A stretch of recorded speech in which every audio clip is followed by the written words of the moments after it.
هازار صوباشي هي ممثلة وعارضة أزياء تركية. ولدت في 2 مايو 1995 بمدينة إزمير.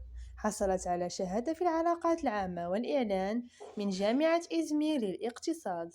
بدأت مسيرتها بالمشاركة في مسابقات الجمال، حيث حصلت على المركز الثالث في مسابقة ملكة جمال تركيا 2015، الأمر الذي رفع من شهرتها وفتح لها أبواب التمثيل.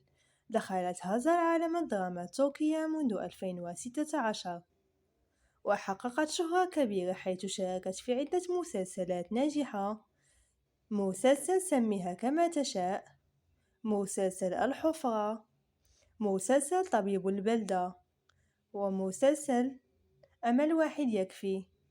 كما لعبت أدوار في أعمال تبث على المنصات الرقمية مثل نتفليكس.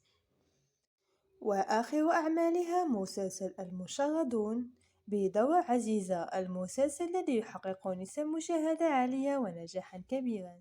طولها حوالي 1.66 متر، ووزنها حوالي 53 كيلوغرام. ديانتها فهي مسلمة. برجها برج الثور.